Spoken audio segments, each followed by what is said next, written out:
ಪೇತ್ರ, ಯಾಕೋಬ, ಯೋಹಾನರು ದೇವರ ವಾಕ್ಯದ ಸಂದೇಶವನ್ನು ಸಾರುವುದಕ್ಕಾಗಿರುವಾಗ ಫರಿಸಾಯ ಶಾಸ್ತ್ರಿಗಳು ಈಗೋ ಅವರನ್ನು ಬಹಿಷ್ಕರಿಸಿ ಎಷ್ಟು ಮಾತ್ರಕ್ಕೂ ನೀವು ಯೇಸುವಿನ ಹೆಸರಿನಲ್ಲಿ ಎತ್ತಬಾರದು, ಪ್ರಸಂಗ ಮಾಡಬಾರದು ಎಂಬುದಾಗಿ ಅವರು ಅಲ್ಲಿ ಹೇಳುವಂಥ ಸಮಯದಲ್ಲಿ ಅಲ್ಲಿಯೂ ಕೂಡ ನಾವು ನೋಡುತ್ತೇವೆ.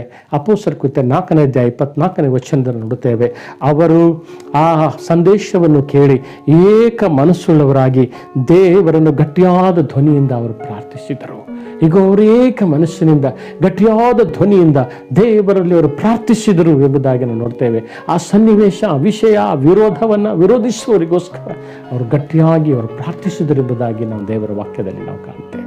ಹಲ್ಲೆಲೂಯ.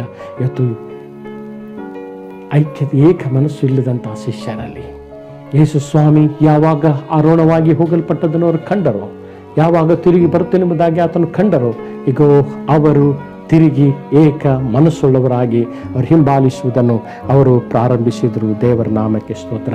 ಯಾಕೆ ಎಂಬುದಾಗಿ ನಾವು ನೋಡುವುದಾದರೆ 1 ಪೇತ್ರನ ಪತ್ರಿಕೆ 1ನೇ ಅಧ್ಯಾಯ 13ನೇ ವಚನದಲ್ಲಿ ಇವತ್ತು ನಾವು ನೋಡುವರಾಗಿದ್ದೇವೆ. ಏನಂತಂದರೆ, ನೀವು ಮನಸ್ಸಿನ ನಡುವನ್ನು ಕಟ್ಟಿಕೊಂಡು ಸ್ಥಿರಚಿತ್ತರಾಗಿದ್ದು ಯೇಸು ಕ್ರಿಸ್ತನು ಪ್ರತ್ಯಕ್ಷನಾಗುವಾಗ ನಿಮಗೆ ದೊರಕುವ ಭಾಗ್ಯದ ಮೇಲೆ ನಿಮ್ಮ ನಿರೀಕ್ಷೆಯನ್ನು ಸಂಪೂರ್ಣವಾಗಿ ಇಡಿರಿ. ದೇವರಿಗೆ ಸ್ತೋತ್ರ. ಈಗ ಕರ್ತನಾದ ಯೇಸು ಕ್ರಿಸ್ತನು ಪ್ರತ್ಯಕ್ಷವಾಗುವಾಗ ನಿಮಗೆ ದೊರಕುವಂಥ ಭಾಗ್ಯದ ಮೇಲೆ ಈಗ ನಿಮ್ಮ ನಿರೀಕ್ಷೆ ಅದನ್ನು ನೀವು ಸಂಪೂರ್ಣವಾಗಿ ಇಟ್ಟುಕೊಂಡು ನಿಮ್ಮ ಮನಸ್ಸಿನ ನಡುವನ್ನು ಕಟ್ಟಿಕೊಳ್ಳಿರಿ. ನಿಮ್ಮ ಮನಸ್ಸಿನ ನಡುವನ್ನು ಕಟ್ಟಿಕೊಳ್ಳಿರಿ. ನಿಮ್ಮ ಮನಸ್ಸಿನ ನಡುವನ್ನು ಕಟ್ಟಿಕೊಳ್ಳಿರಿ ಎಂಬುದಾಗಿ ದೇವರ ವಾಕ್ಯವು ನಮ್ಮನೆ. ದೇವರ ಪ್ರತ್ಯಕ್ಷತೆ ಬಹಳ ಹತ್ತಿರವಾಗಿದೆ. ದೇವರ ಪ್ರತ್ಯಕ್ಷತೆ ಯಾವ ಗಳಿಗೆಯಲ್ಲಿ ಬರುತ್ತದೆ ನಮಗೆ ಗೊತ್ತಿಲ್ಲ.